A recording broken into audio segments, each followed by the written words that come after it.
But the one I'm going to read today is about the people uh, who really made me want to be a writer. It's called War Horses. Uh, Got lucky. This poem was published in the Long Islander on New York. They've got a little section called Walt's Corner where they feature a poem. And I guess because I mentioned Walt Whitman in this, they decided to publish it back in 2011. War Horses. Bukowski is inside reading. I leave him at my desk to wait the dead of winter with whiskey and cigars and walk outside onto the cedar deck. I carry leather, stone, steel, and oak with me into the elements.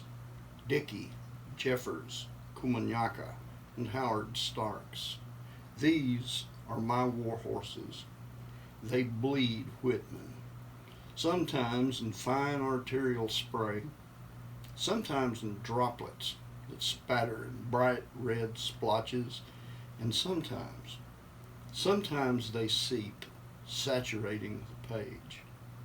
Here, where unfolding black steals the sunset, I lift worn western heels up onto a low wrought iron table and watch a changing sky before reading the blood. They speak of horses, hawks, yellow jackets, and mountain boomers, Osage County, Buckhead, and Bogalusa, and I listen for echoes and trees and rain beyond the clink of empty beer bottles. Now I'm going to read one of those guys I mentioned in there, Robinson Jeffers, called Hurt Hawks. This is a complicated poem, and it's my favorite poem, period. I don't have very many that I can say period about. Usually I have like 12 favorites. Hurt Hawks. The broken pillar of the wing jags from the clotted shoulder. The wing trails like a banner in defeat, no more to use the sky forever, but live with famine and pain a few days. Cat nor coyote will shorten that week for waiting. There is game without talons. He stands under the oak bush and waits the lame feet of salvation. At night, he remembers freedom and flies in a dream. The dawn ruins it. He is strong, and pain is worse to the strong. Incapacity is worse. The curs of the day come and torment him at a distance. No one but death, the Redeemer, will humble that head. The intrepid readiness, the terrible eyes. The wild God of the world is sometimes merciful to those that ask mercy, not often to the arrogant. You do not know him, you communal people, or you have forgotten him. Intemperate and savage, the hawk remembers him. Beautiful and wild, the hawks and men that are dying remember him. I'd sooner accept the penalties, kill a man than a hawk. But the great red tail had nothing left but unable misery from the bone too shattered for mending. The wing that trailed under his talons when he moved. We had fed him 6 weeks.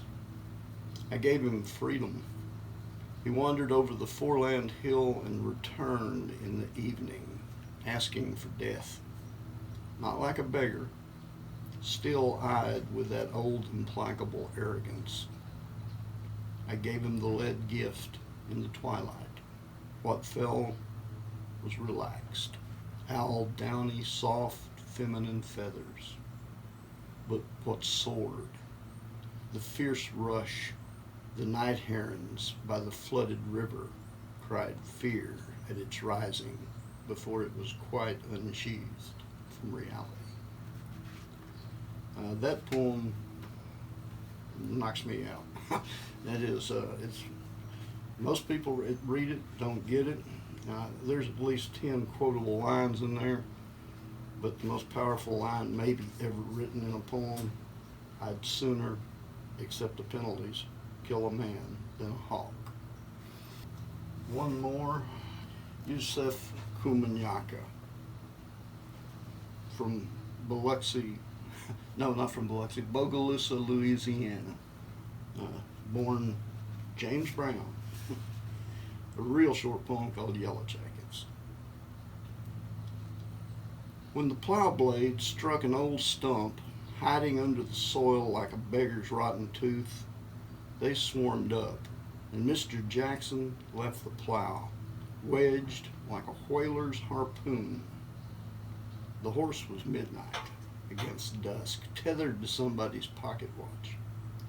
He shivered, but not the way women shook their heads before mirrors at the five and dime, a deeper connection to the field's evening star. He stood there in trace chains, lathered in froth, just stopped by a great goofy calmness. He whinnied once, and then the whole beautiful blue-black sky fell on his back. Both poems about death, of course, but both poems that highly influenced me. If you're going to write poetry, you need to read poetry. This whole thing here, if you can see any of those are books that I have read and will continue to read and read over and over again. This whole shelf up here, most of that was written by my friends. So there are plenty of books of poetry out there. Read them.